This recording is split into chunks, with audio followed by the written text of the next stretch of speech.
We'll begin our first morning of the festival. A little delayed because we were finishing a marathon effort on remodeling the main house.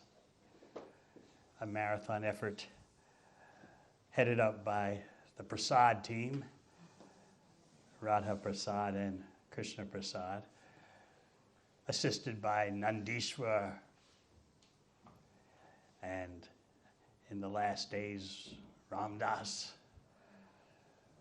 So they've been on a marathon effort for some weeks now. But as always with renovations, things take longer than you expected. But their effort was very much worth it.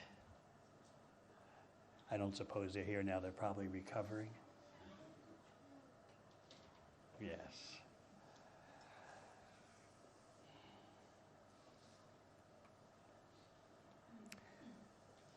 I thought to begin this festival with the usual invocation of the festival theme, recharging through associating with devotees as we hear and chant the glories of Krishna. A materialist may wonder, how can that recharge anyone? And especially at this stage in the age of Kali, you know what most people think a recharge is. The worst Kali Yuga indulgences are supposedly what makes you more enthusiastic and more lively and refreshed. Of course, you never see that anywhere in the world. But Maya is so strong, it presents that illusion to us that by engaging in Kali Yuga activities, you'll feel relieved, you'll enjoy yourself. And even though you'll probably suffer, that'll come later, don't worry. But we want to taste what is real rejuvenation, recharge. And that comes from devotees bonding with each other in hearing and chanting. We have all different types, materially speaking, of devotees here. So many variegated backgrounds, different styles, different personalities, but we're all coming together for glorifying Krishna. So you would think, how can you be satisfied glorifying someone else? Ordinarily, we would think now if there was a whole gathering for glorifying this individual, that individual, that individual would feel recharged, and then we would hope to be recharged by thinking in the future, since they glorified him, they'll glorify me, and so, all right, let it all happen. But glorification centered upon Krishna?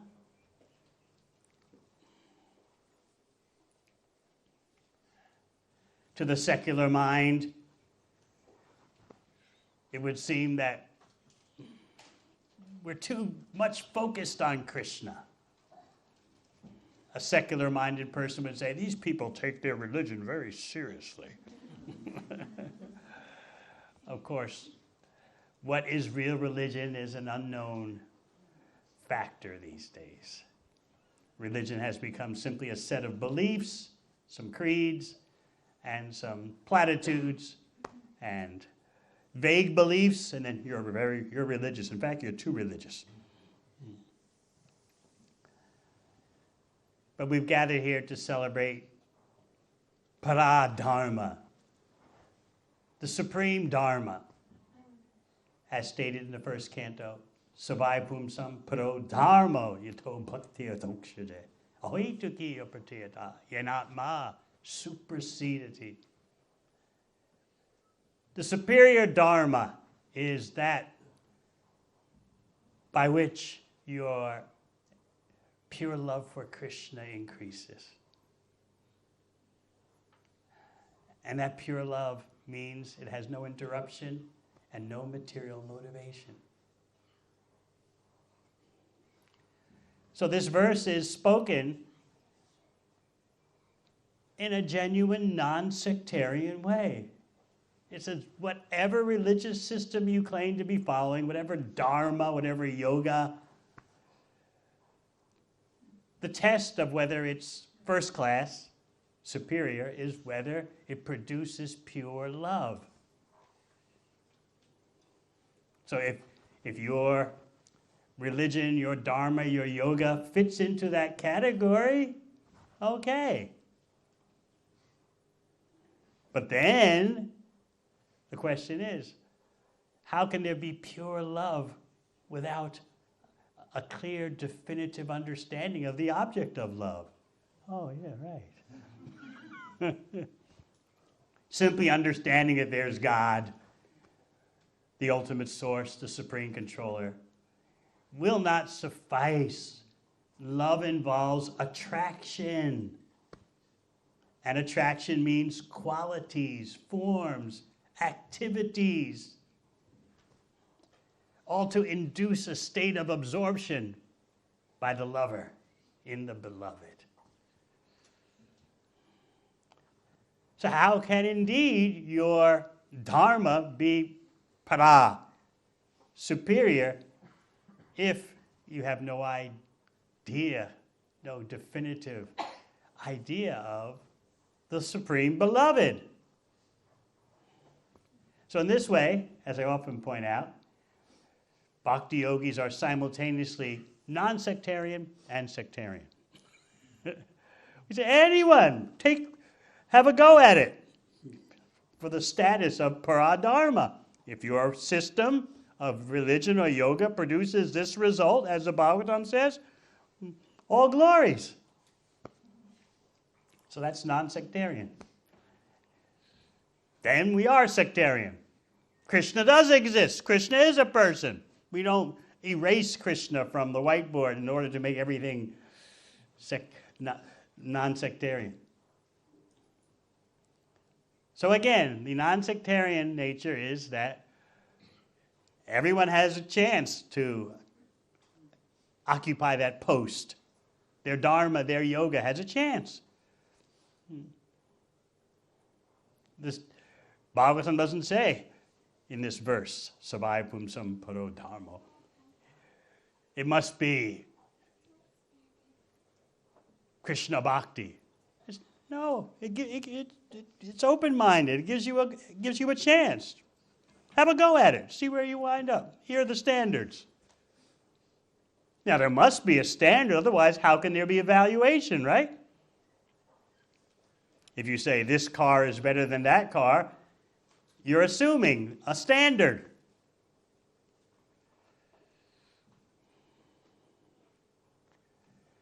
So the Bhagavatam presents a most lucid and effective standard.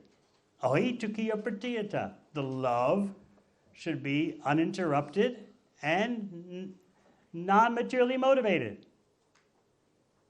And then yanatma supersedity. Then the atma the self can actually be satisfied.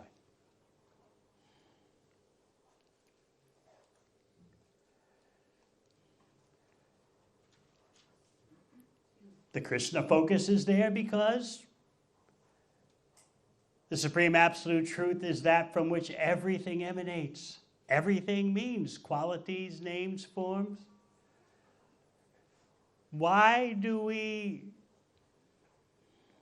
immediately or subconsciously resort to our speculations that the ultimate source is impersonal? We'll talk more about that. What is necessary to actually be attuned to Krishna? So we're going to recite some verses from the 11th canto, chapter 3.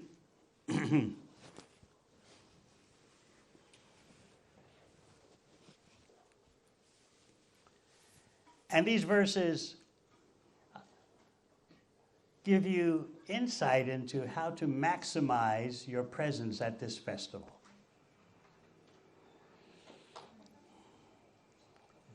And we hope that you'll carry these verses with you in your consciousness during your days here, because these verses will teach you what the purpose of association with devotees is, and how to deepen that association, and what the ultimate goal is. We should not be afraid of hearing the ultimate goal by thinking that by our hearing of the highest stages of bhakti, it just discourages us. We'll never get there, and who's there anyway? And no, especially older devotees should know how to take inspiration from hearing about the ultimate goal of bhakti, and not think, oh, it's so far beyond us. Yes, it's beyond us, but by hearing about it, the desire to attain it thickens. That's why the information is there, not to discourage you. Why should you hear about ecstatic love of Krishna? It's millions of births away for you. No, the information is there to inspire you to go deeper, so that indeed you'll hope for Krishna's mercy upon you.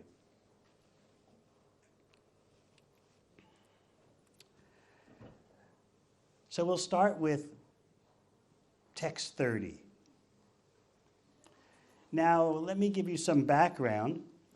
Text 30, 31, 32, 33, we're going to cover, emerges from text 29, which instructs us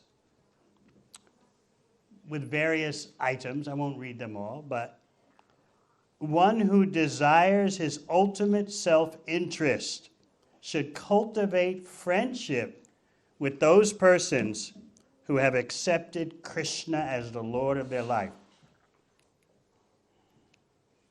One should further develop an attitude of service toward all living beings.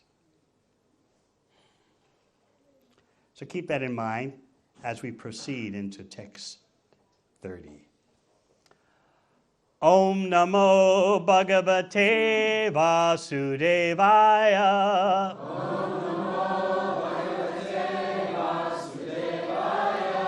Om Namo Bhagavate Vasudevaya.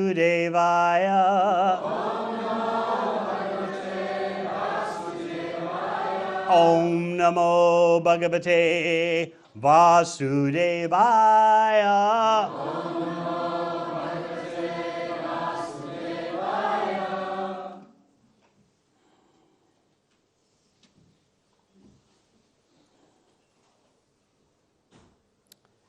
Before going further, we have some devotees who've requested the prayers for their well-being from the Vaishnavas, Sankirtan Yoga and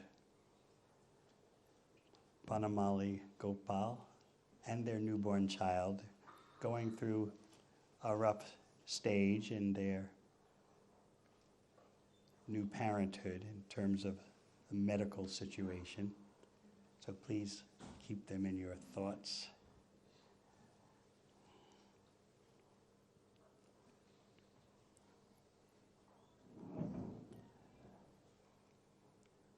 We'll chant text 30.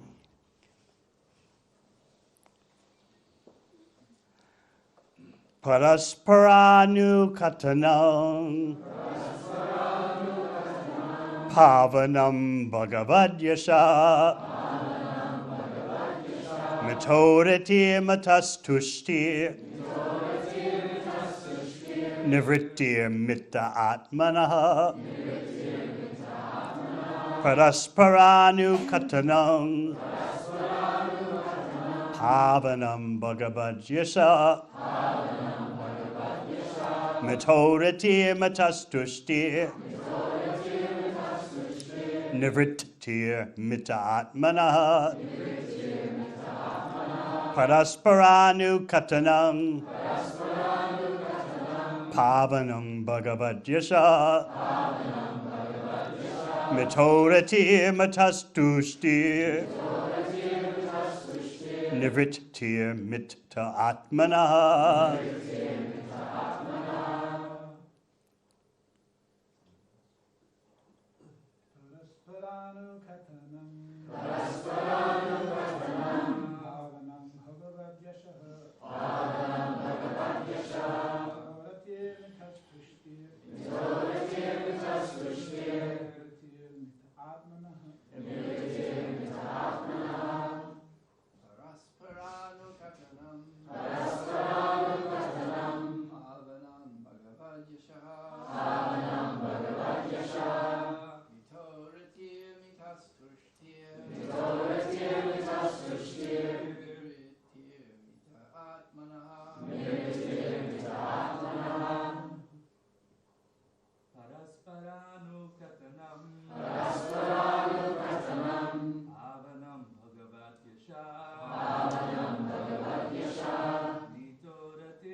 Vaishnavis.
Paraspara. Mutual. Anukattanam. Discussion. Pavanam. Purifying. Bhagavat. Of the Supreme Lord. Yasha. Glories. Mita. Mutual. Rati. Loving attraction. Mita. Mutual. Tushti. Satisfaction. Nivritti. Cessation of material miseries. Mita. Mutual. Atmana. Of the soul. Translation. One should learn how to associate with the devotees of the Lord by gathering with them to chant the glories of the Lord. This process is most purifying. As devotees thus develop their loving friendship, they feel mutual happiness and satisfaction. And by thus encouraging one another, they are able to give up material sense gratification, which is the cause of all suffering.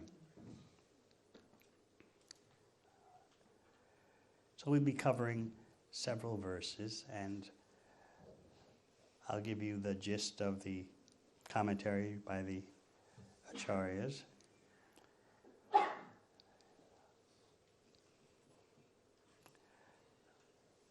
Let us repeat this verse.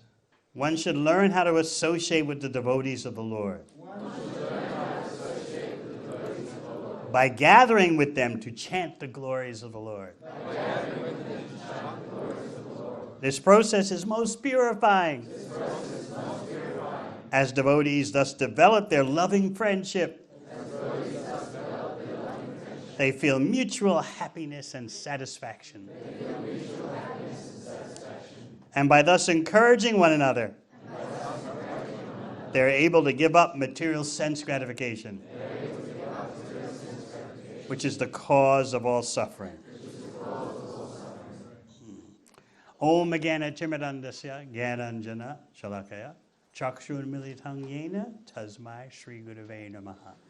Jai Sri Krishna Chaitanya Prabhu Nityananda Shri Advaita Gadadha Shri Vasari Gaur Bhakta Vrinda Hare Krishna Krishna Krishna Hare Hare Hare Rama Rama Rama Hare Hare.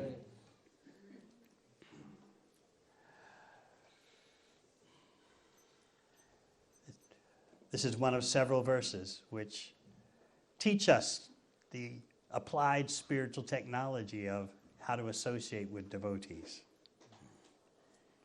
The center point is always hearing and chanting about Krishna. In the association of devotees, that appreciation for the hearing and chanting process thickens. Otherwise, amidst the daily grind of coping with the material world, by whatever ashram you're in, quickly, and you may notice this, quickly you lose track of how hearing and chanting about Krishna is the essence of your life. It's amazing, isn't it? How quickly that dissipates like mist in the morning sun. Right? One day you think you've got it.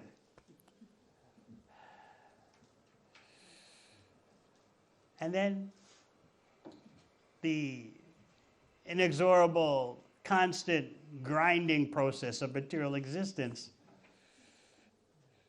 just pulverizes whatever attraction you thought you had. That you've had worked hard all week to attain. I'll go to a kirtan and be refreshed. I'll go to a class and be refreshed. And then you're shocked how that realization and that taste can be dissipated so easily. The more you understand the potency of Maya, the more you realize we need the association of devotees. Even if, as I often point out, those devotees differ in temperament to your temperament, have different personalities, different backgrounds. You may even disagree with them about how to serve Krishna best. But if you're going to go the distance in bhakti, we have to understand that we need other devotees. It's amazing how in this age of Kali, when everything is so deficient, vitiated, and minimal in terms of potency, nevertheless people think they're independent or have the goal to be independent. To admit you need others is a sign of weakness.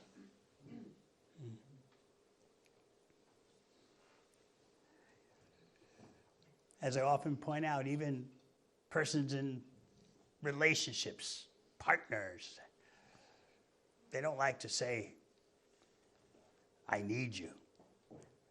Rather say, well, it'd be good if you were around, you know. But to say, I need you, oh, that means, you can't cope. It means, you've got some glaring deficiencies. Because you're taught to think you're self-sufficient. Meanwhile, material energy pounds you to pieces in your effort to be independent and self-sufficient. But you don't see that. Because we've been so brainwashed into cherishing the goal of standing on your own 2 feet, being independent. And in the process of pursuing that illusory goal, we become more dependent, but we can't even see it. Oh, my senses. Oh, I need someone. My mind. We have to be distracted. We have to be entertained. We have to be indulged. Otherwise, we go mad. But no one admits that that is dependency. They think, well, that's just life. That's just the way it is. So again, learn to see the paradox. People are more dependent and helpless than ever, yet they think their civilization has taught them properly to perceive themselves as independent, self-sufficient, able to stand on one's own 2 feet.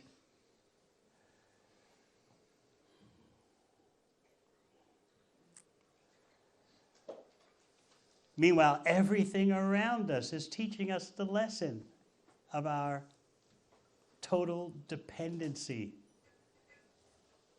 in the hands of material nature, which we can't control. So in bhakti, we admit our dependency on Krishna and Krishna's devotees. We admit that. In fact, we know it's part of the applied science. The necessity of devotee association and how to associate with devotees. We're even taught the different levels of devotees. In other words, you're supposed to distinguish. It's not that it's all one. Association with devotees is a science, and as you may recall from Sri Upadeshamrita, Nectar of Instruction, and also the Bhagavatam, there are ways to perceive devotees differently and respond accordingly. You respect anyone who's chanting Hare Krishna.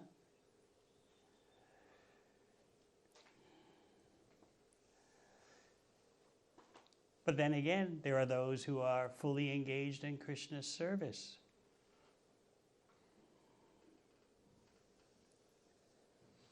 You treat them differently. And then there are those who are advanced on the path of engaging in Krishna's service. You treat them differently. So you respect all living entities. At the same time, we're not impersonalists. We're taught to see distinctions in relation to Krishna, not distinctions that exist because of a material standard of differentiation. Not because of casteism or nationality, thisism, thatism. On the spiritual platform, when we hear and chant about Krishna, that is the oneness. Everyone is thinking, how can Krishna be served better? Some persons are very new at that, or they're having a little difficulty or major difficulty doing that. Others are more steady. So remember, the preceding verse said that you should make friendship with those. One who desires his ultimate self-interest should cultivate friendship with those persons who have accepted Krishna as the Lord of their life. This does not mean the Western conception of religious belief. Yeah, I believe in Krishna. Yeah. Never mind what I'm doing, or never mind how I use my life. The point is, I believe. No. If we've accepted Krishna as the Lord of our life, then we engage everything in Krishna's service according to Krishna's desires. And one should further develop an attitude of service toward all living beings. What could be a better way of doing that than Lord Chaitanya's Sankirtan movement? the complete, holistic way of serving and helping others.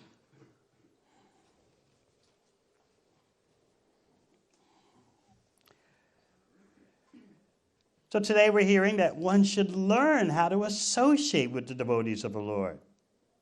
You know, why do I got to learn how to associate with someone? No one likes guidelines for association, right? Whether it's for courting,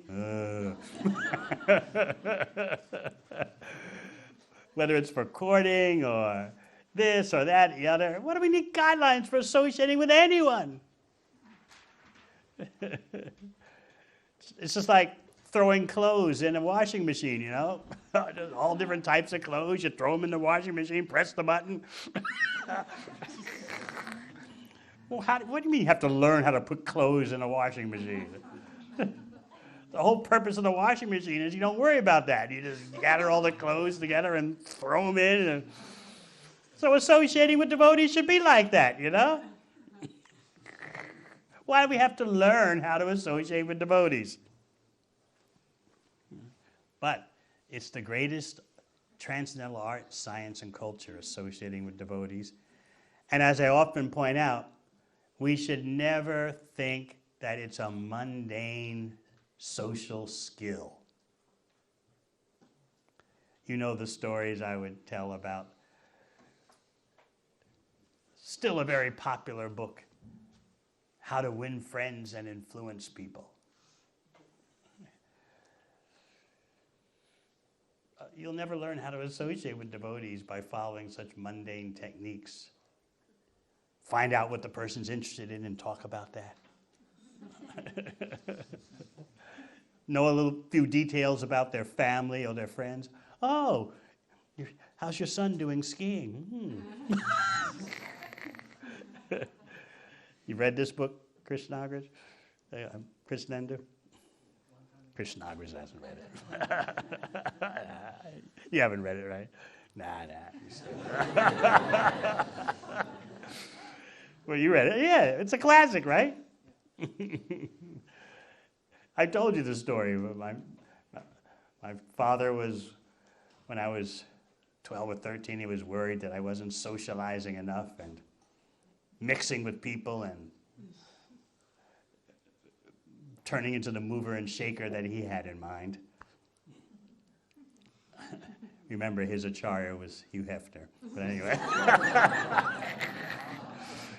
If you don't know who he is, don't worry about it.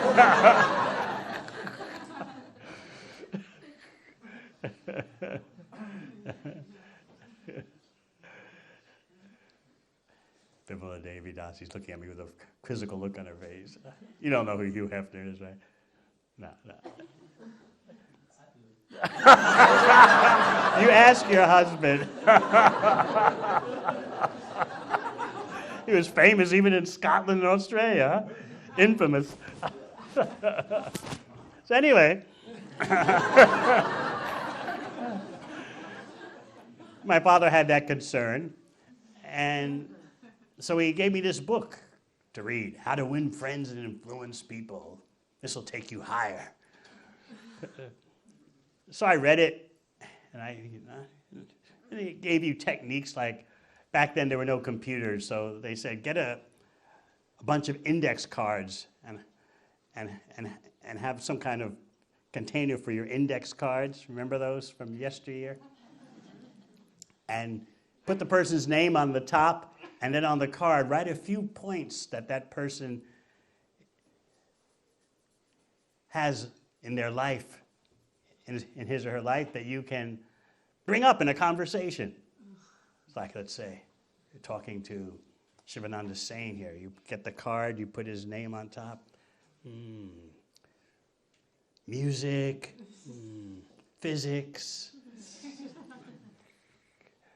And so the next time you meet Shivananda Sain, you say something about music. Whether you know anything or not about it, you say something. And then you've got him. He's a friend.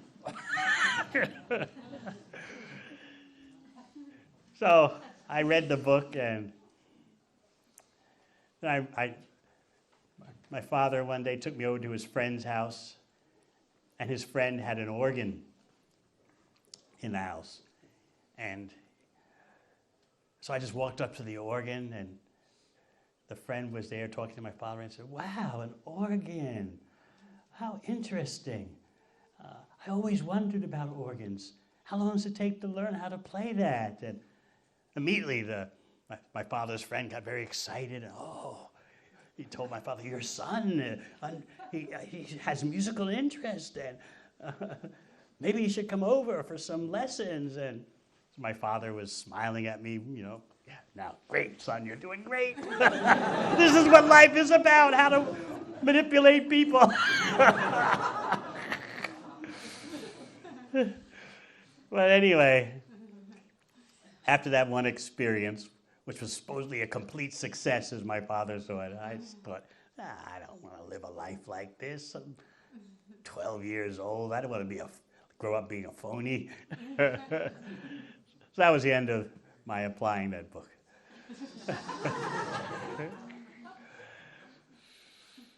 But we may think that, as I often point out, associating with devotees requires mundane social skills. And you may say, "Oh, well, I'm not a talkative person.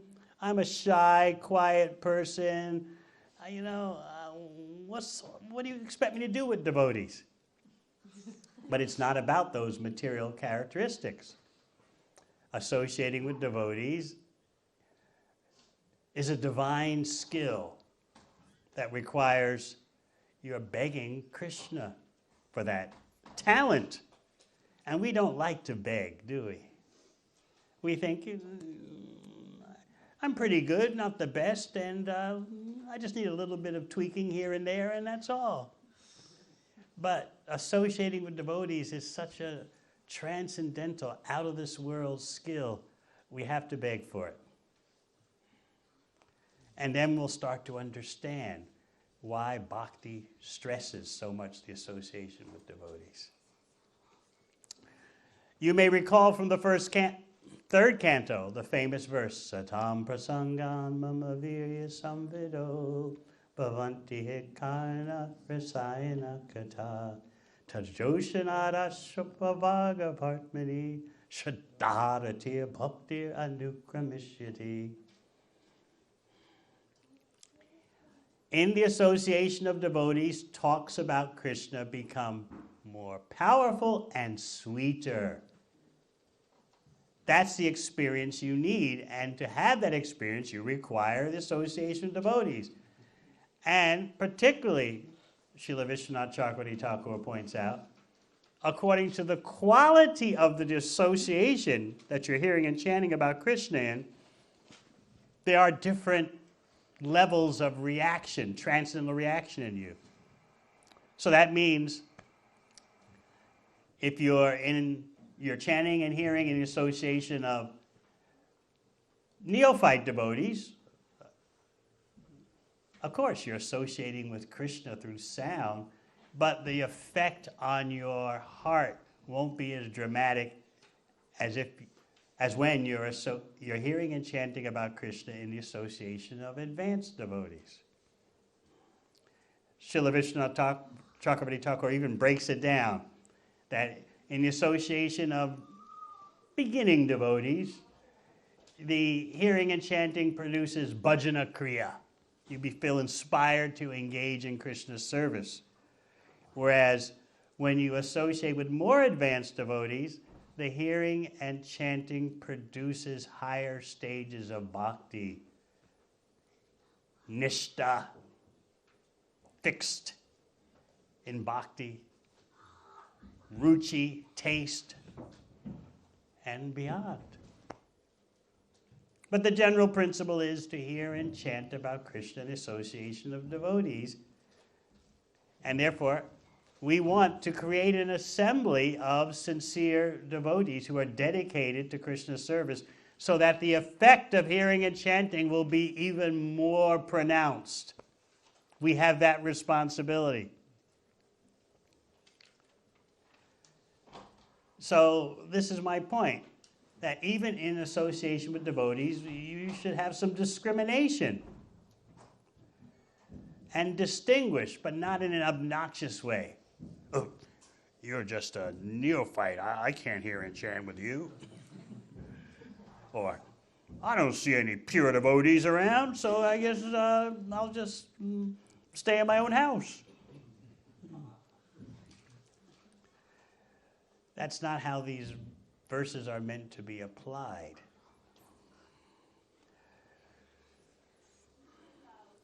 We should feel the incentive to becoming more advanced so that we can make our contribution to the assembly of devotees in terms of our contribution for uplifting that association by uplifting ourselves.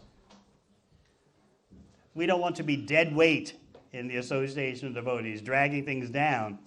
We want to be part of the solution that's bringing things upward. And the more we bring things upward, the more the dynamics of hearing and chanting about Krishna become obvious. Otherwise, we might think this is just bhakti rah-rah talk. Yeah, bhakti is the best, yeah. Hearing and chanting about Krishna, ki jai. Yeah, right, association with devotees, great, as long as you don't get on your nerves. And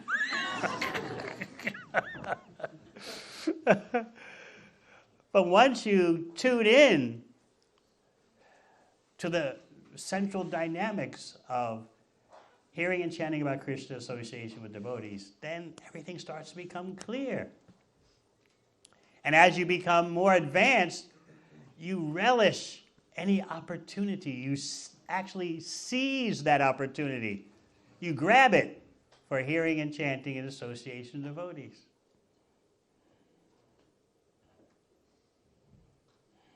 You become greedy. I can't get enough.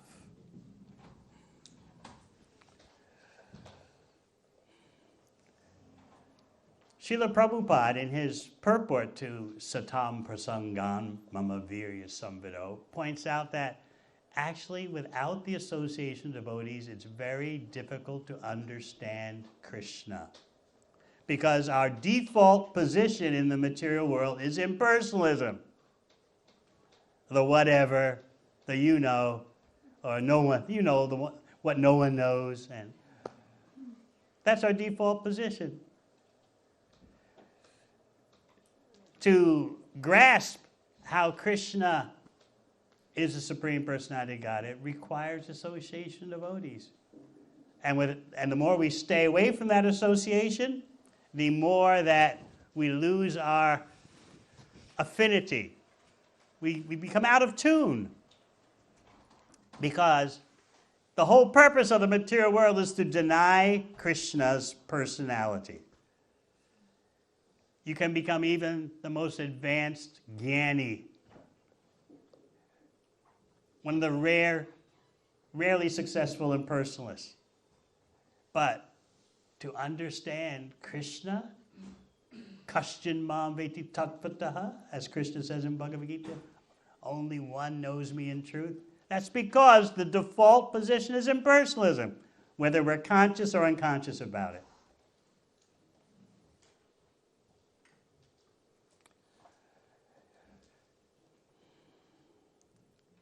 Generally these days, especially here in New Zealand, people are not theistic at all. They are the new term, which I've explained before, combination of apathy and theistic. Apatheistic. Oh, the stuff you Krishna people talk about, I never think of that. Why is it so, who cares? I'm not an atheist. I'm not a theist. I mean, it just doesn't relate, you know? By the way, how's the water temperature at the beach today? That's relevant. So, apatheism. God? Huh? People still use that word?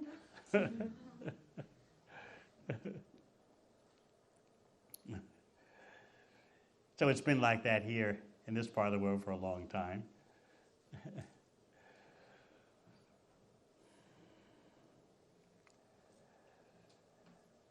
Then we go a step up. beyond that. And we start using words like the divine, the ultimate.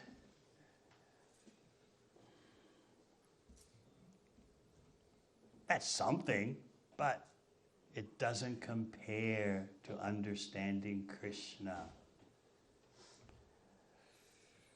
To get beyond the clouds of the illusory energy that blind us with karmic activity and impersonalism, we require the association of devotees. And then you see the Krishna reality just comes to life. For all your senses, your tongue, your ears, your eyes, your nose. So please remember this point that Srila Prabhupada makes in that third canto verse. The association of devotees is essential for becoming Krishna conscious, because it'll be very difficult to understand Krishna outside that association. Just let's say, hope it never happens to any of you, but some or other, due to offenses, due to inattentiveness, you let your bhakti practices slip. So probably what will you end up being? You're not going to end up being an atheist. You'll just end up being, I'm still into the divine, the ultimate, however you get there, and when I was chanting Hare Krishna and associating with devotees, that was cool, but, now I'm kind of, just relating to the divine in my own way, and you'll be talking wishy-washy like that. And here's my partner, by the way. We both feel the same way about it, that we do acknowledge the divine. But, you've got to love this world. You've got to love the people of this world. And devotees, they become critical. And, why should they criticize materialists? I mean, especially now that I've become one.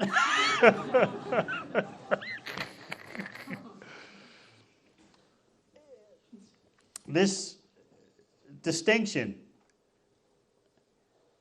differentiation between devotees and non-devotees can be difficult, because we don't want to be fanatical, and especially these days, no one likes a religious fanatic.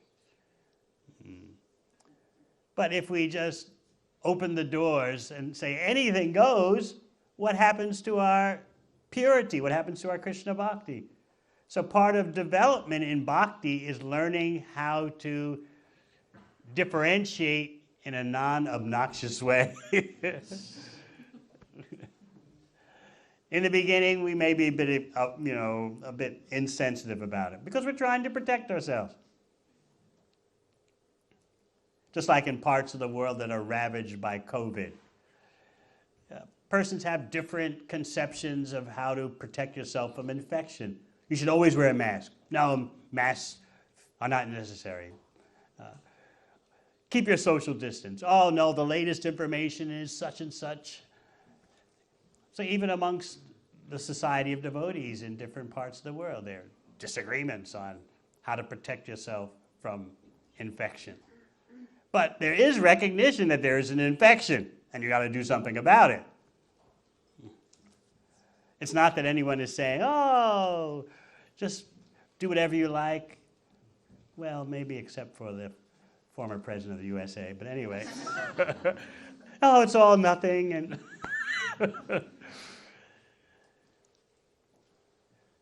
so we as devotees need to learn the necessity of differentiation and do it in a mature way.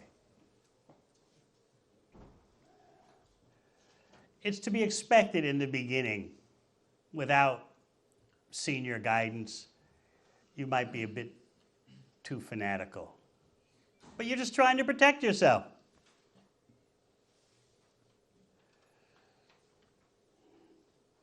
I remember I was distributing books in New York City as a brand new devotee.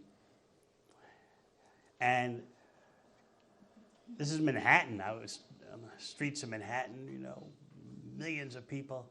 And who comes walking down the street but my uncle? So as a young devotee distributing books, I knew exactly what to do. Hi, Uncle Donald, how are you? Here's a Back to God In magazine. This will help you. You'll get take this and you'll get a human form of life at your next birth. No.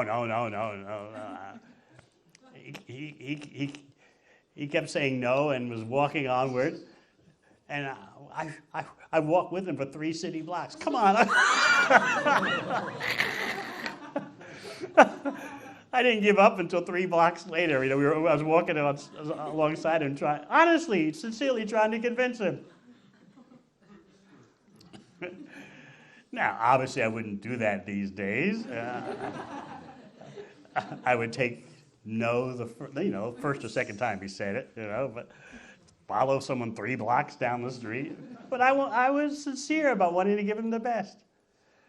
Another time I was distributing books in a huge bus terminal in New York, and who comes walking along but my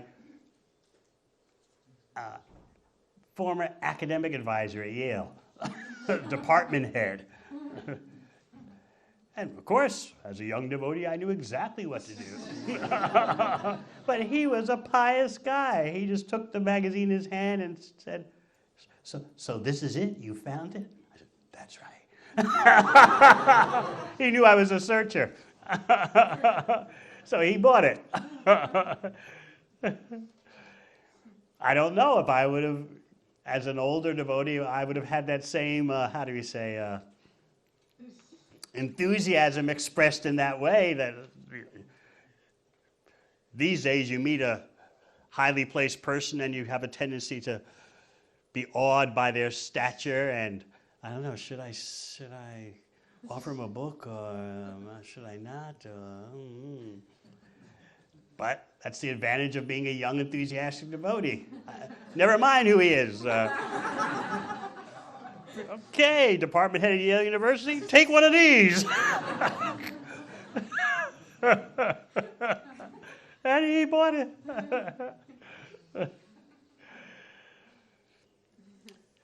But as we become older devotees, we don't let go of our making distinctions. We're just more respectful and sensitive about it. But this is the point. You don't jettison the need for differentiation. You're just much more suave about it.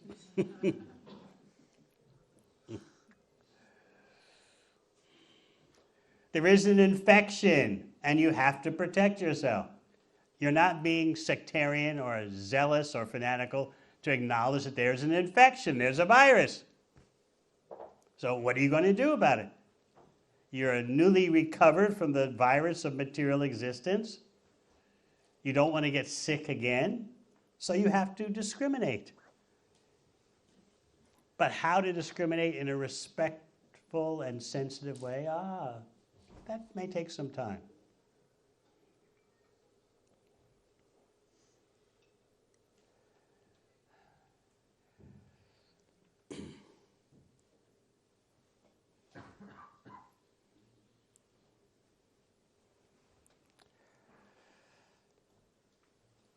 As devotees thus develop their loving friendship, they feel mutual happiness and satisfaction.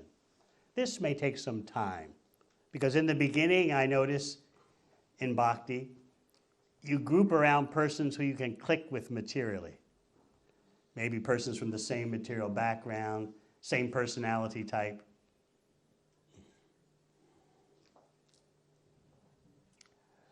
But as you advance in bhakti, those material distinctions become less and less important. And you look for the eagerness to hear and chant about Krishna.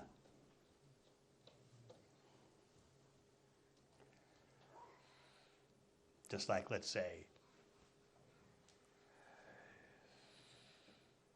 how many years ago? Maybe 40 years ago. Would I be associating with Jai Shila Prabhu? Well, what do we have in common? Okay, we both have ancestors from Scotland, but I was a bit way back. My mother's maiden name is Todd, a good Scottish name.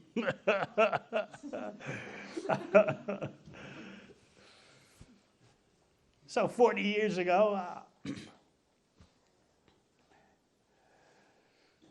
I would think one way, but then 40 years later, I relish the opportunity to hear and chant in the association of such a sincere devotee. And that takes the center stage, and whatever material differences fade to the edge of the arena or totally out of the arena.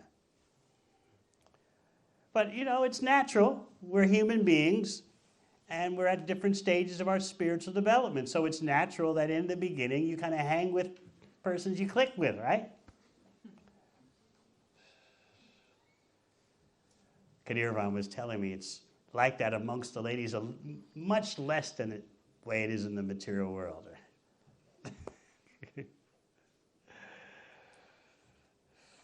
And the men also.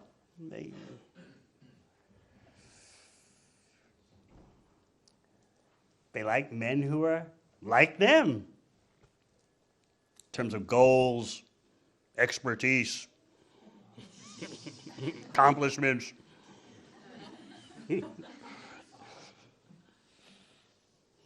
But as you become more advanced, something else becomes much more important. Loving friendship amongst devotees is based on Krishna's service. Otherwise, what else is the basis? The basis would simply be illusory. And then, by thus encouraging one another, they're able to give up material sense gratification, which is the cause of all suffering. What does that mean? Srila Vishwanath Chakravarti Thakur explains his commentary that true friendship amongst devotees means, just see how you're becoming detached. I should also. That's friendship. Did you ever think about it that way? Just see how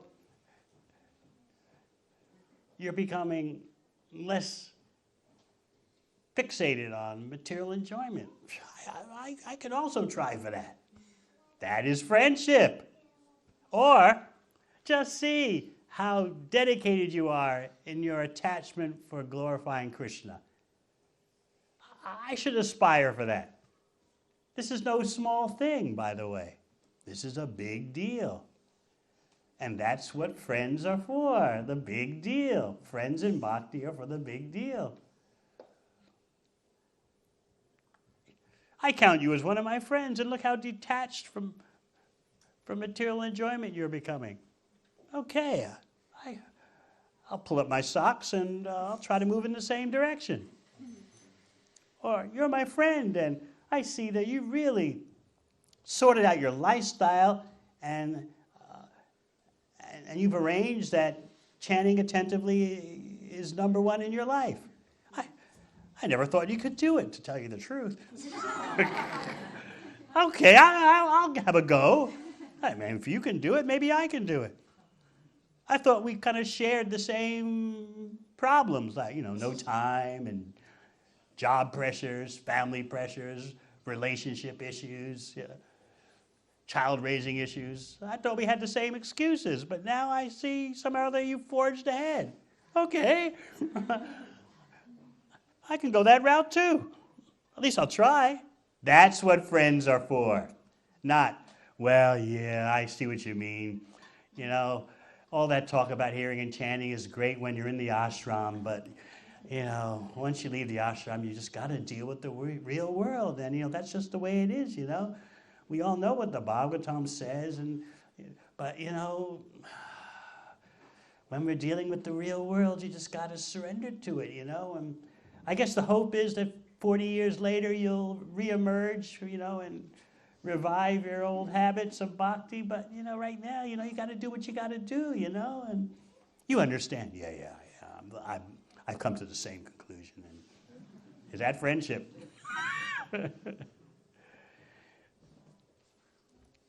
Anyway, no one really follows strictly, at least no one we know. Right, okay.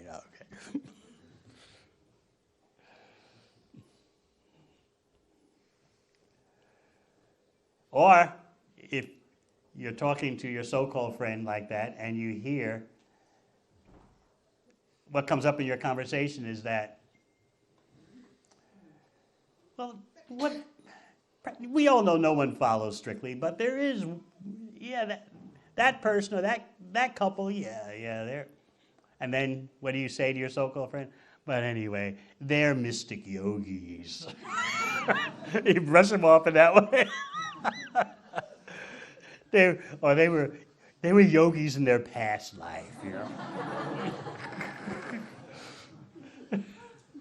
So in this way, you kind of clear the field of anything that disturbs your theory. And you think, that's what friends are for. But this is not what Bhagavatam is talking about. So our concept of friendship is being overhauled by Srimad Bhagavatam. So, and by thus encouraging one another, they're able to give up material sense gratification, which is the cause of all suffering.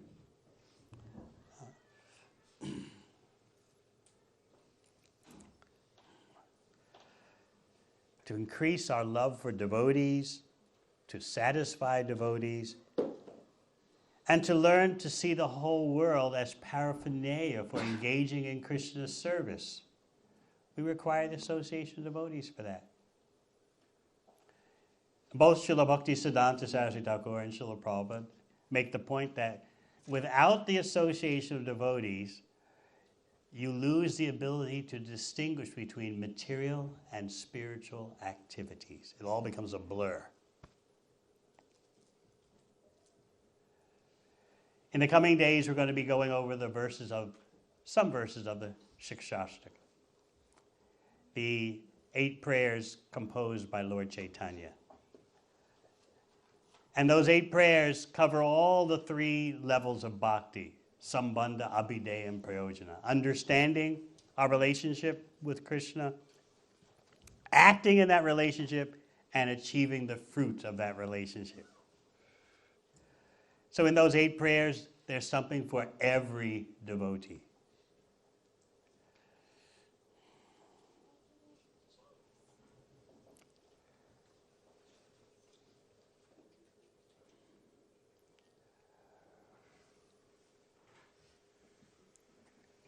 Lord Chaitanya teaches both sadhana bhakti information in the first 5 prayers, and then the last 3 are about bhava bhakti and prema bhakti. And number 8, prema bhakti, is just topmost level. So we'll be going over those in your association.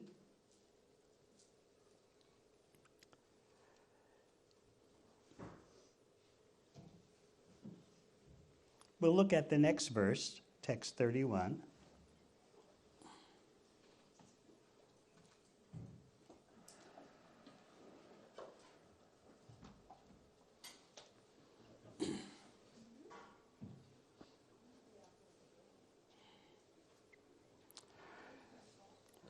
I'll just chant it. Smaranta smarayantascha mito goga haram harim. Bhaktya sanja taya bhaktya bibrat yut pulakam tanum.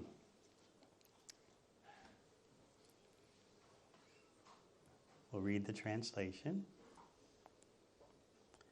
The devotees of the Lord constantly discuss the glories of the personality of Godhead among themselves. Thus they constantly remember the Lord and remind one another of his qualities and pastimes. In this way, by their devotion to the principles of bhakti yoga, the devotees please the personality of Godhead, who takes away from them everything inauspicious.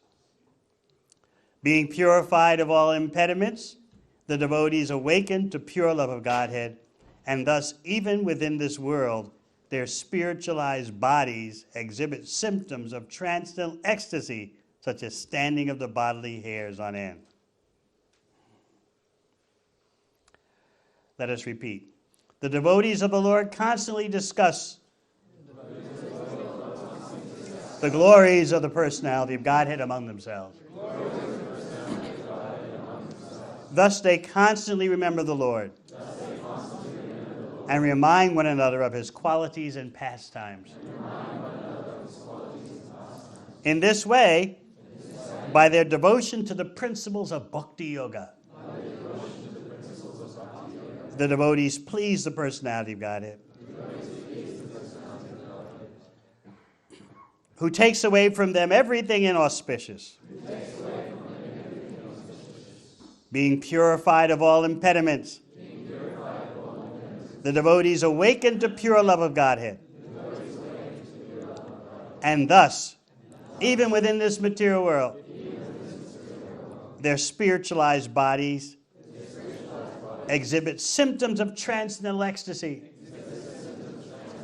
such as standing of the bodily hairs on end. So this verse is a combination. The first half of it deals with sadhana bhakti, and then the second half of this verse takes off into bhava bhakti and prema. It talks about spiritualized bodies exhibiting symptoms of transcendental ecstasy.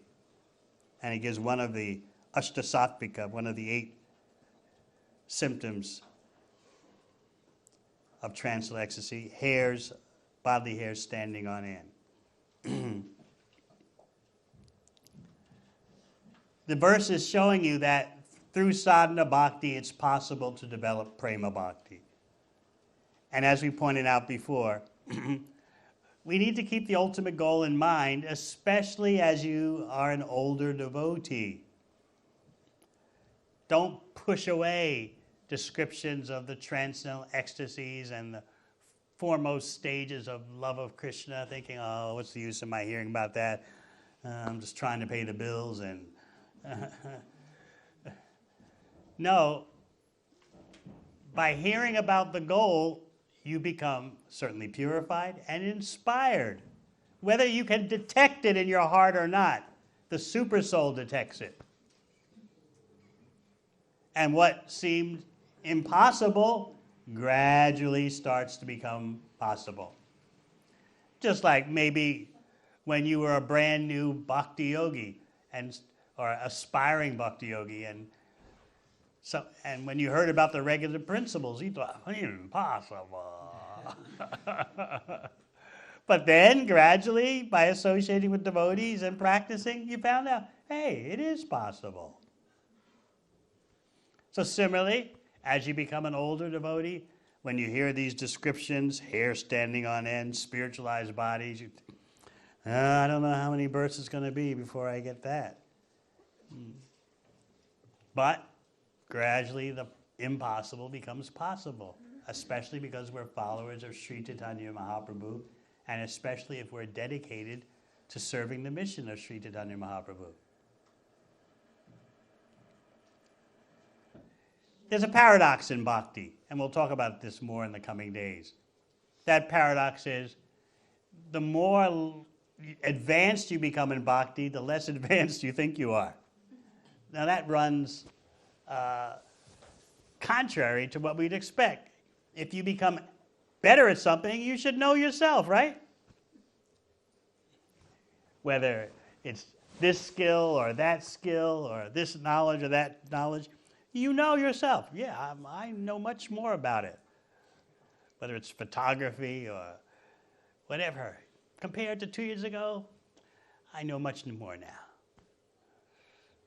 But in bhakti, the more advanced you become, the more you think, I have so much further to go.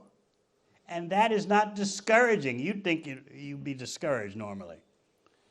The more love of Krishna you may develop, the less you think you have. How discouraging. You want to feel a sense of accomplishment and achievement. I'm at this level. Ruchi. I've got taste.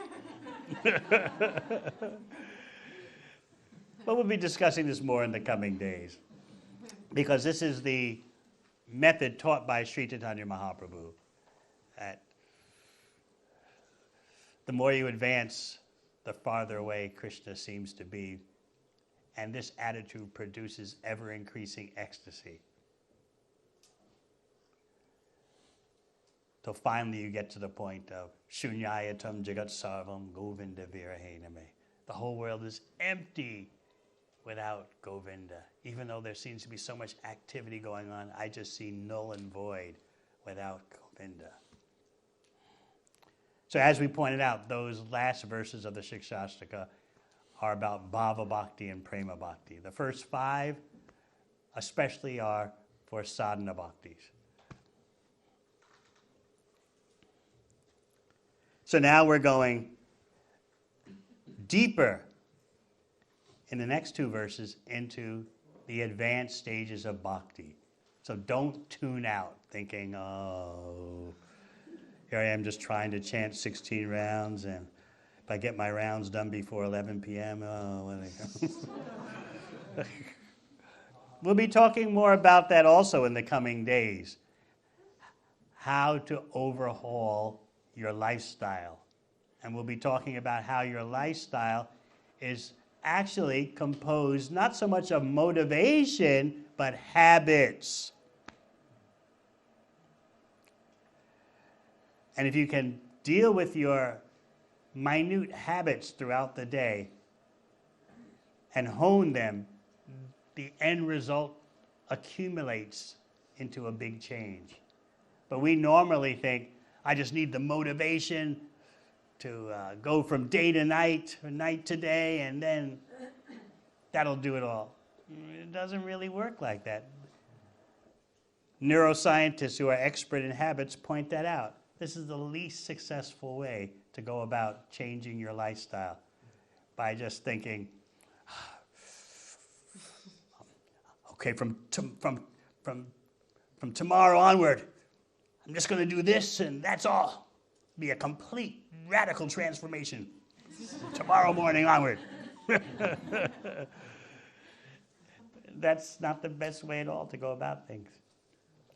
But we think it's all about my motivation, can-do, willpower. Yeah. No, it's all about the sum total of all the minute habits you've accumulated during the day. And if you start honing or adjusting each one of those small habits, in the end it adds up to a big change. Anyway, we'll talk about more in the coming days. So we talked about how the verses in Bhagavatam, 3rd chapter, 11th canto, are now heading into the advanced stages of bhakti. Text 32.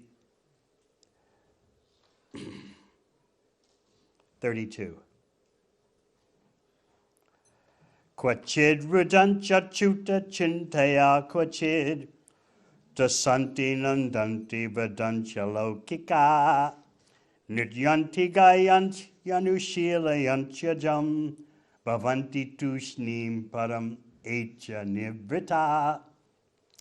Having achieved love of Godhead, the devotees sometimes cry out loud, absorbed in thought of the infallible Lord. Sometimes they laugh, feel great pleasure, speak out loud to the Lord, dance or sing. Such devotees, having transcended material conditioned life, sometimes imitate the unborn Supreme by acting out his pastimes. And sometimes, achieving his personal audience, they remain peaceful and silent. So we're hearing about these exalted stages of love of Krishna, and it adds up over the years. For someone brand new, they think, ooh, this sounds pretty exotic. And for devotees who've been around longer than just their new stage, they may think, yeah, it's great, but I'm just trying to keep my shoes tied and trying to follow the 4 rules and trying to have some sadhana. But as I said, hearing these verses does get under your skin. It does get into your system. And higher aspirations do develop. And this is especially necessary for those who've been around for 15 years or more. You need to have higher aspirations. And how are you going to have those higher aspirations if you don't hear about this information? So I'm going to read this purport because it's a collection of commentaries by the acharyas. And it's very interesting in terms of, and it's very intimate in terms of revealing the symptoms of love of Krishna. The acharyas take apart this verse. Rudanti, the devotees cry, thinking, another day has passed and still I could not obtain Krishna. Then what will I do? Where will I go? From whom shall I inquire? And who can possibly help me reach Krishna? Again, the closer you get to Krishna, the more distance you think you have to cover. And your longing increases. Krishna is the expert in bringing about longing in his devotees. This is not a fault, it is a benediction. The next one, Hasanti. A Leela example is given. It is late at night, the sky is dark, and Krishna is determined to steal from the house of one of the elderly gopis. He is hiding underneath a tree in the corner of the courtyard belonging to one of the cowherd men. Although Krishna thinks that he is completely concealed, he suddenly hears a voice from one of the elderly members of the family. Who are you there? Who are you, I say? Thus Krishna has been caught, and he begins to flee the courtyard. When this humorous scene is revealed to the devotee begins to laugh heartily. An advanced point, what was Krishna stealing or trying to steal when he's hiding underneath a tree in the courtyard belonging to one of the cowherd men?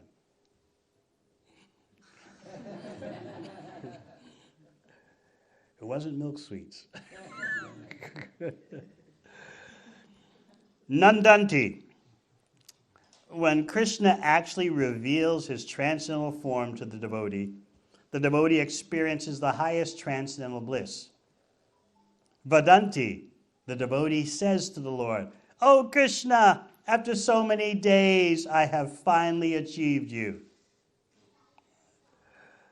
So these are various descriptions of a devotee's relishing love of Krishna.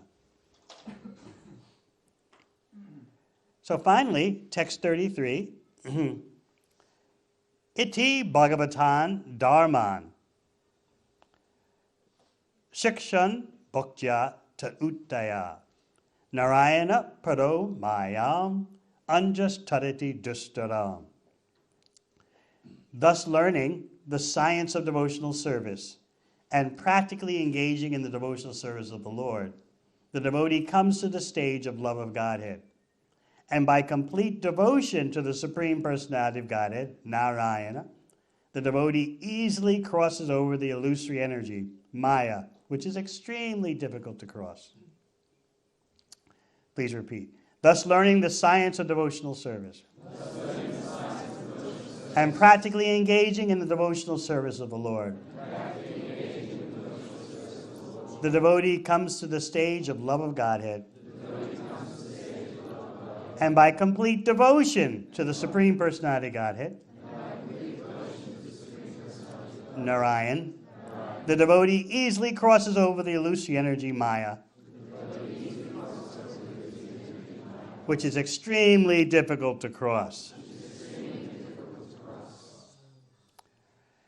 Now, the acharyas want to make sure that we understand that crossing the ocean of illusion is not the main effect of bhakti. It is a byproduct. What is the principal result of bhakti? Pure love of Krishna. A byproduct that actually a pure devotee of the Lord doesn't worry about. A byproduct is freedom from material existence.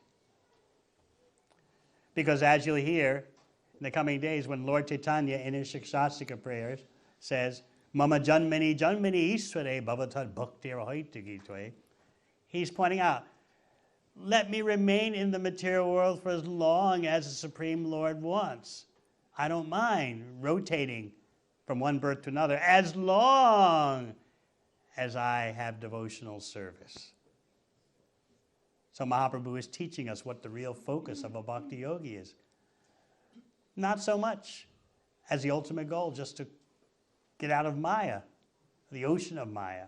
We want to get out of Maya in terms of our consciousness, but in terms of our existential situation, whether I'm here or there, the whole point is I need devotional service and to remember Krishna.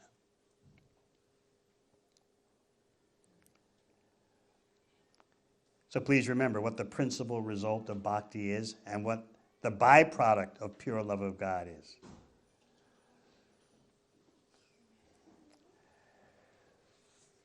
What is it about bhakti that makes the bhakti yogi deride even liberation? As one famous prayer says, liberation is knocking on my door, but I say, sorry, I'm too engaged in devotional service. I can't bother to open the door. Everyone would apparently want freedom from material existence. Anyone smart, that is. If you're a typical Kali Yuga dummy, you think, oh, the more material existence, the better.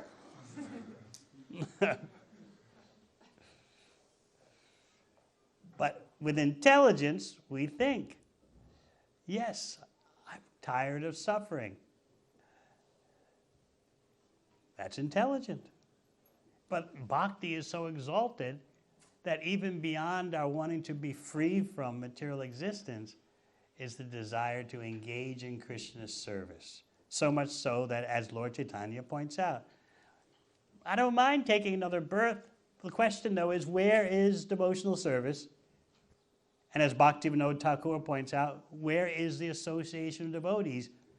I don't mind being born as an insect as long as it's in the house of a devotee. Is he for real? But you have to understand the preciousness of devotional service. And then you can see he's not exaggerating. Bhaktivinoda Thakur says, otherwise, what's the use of having the position of Lord Brahma and I don't have service? But if I can be an insect in the house of a devotee and have some service in that way, I'll take it, compared to being Brahma. So it's up to you to realize whether this is exaggeration or not. And to realize that, you need to have your own experience about the supremacy of devotional service. And that we'll be discussing more tomorrow as the victory, Param Vijayate Sri Krishna Sankirtan. You need your own personal victory. And then you can start to understand all these realities as your own personal realization.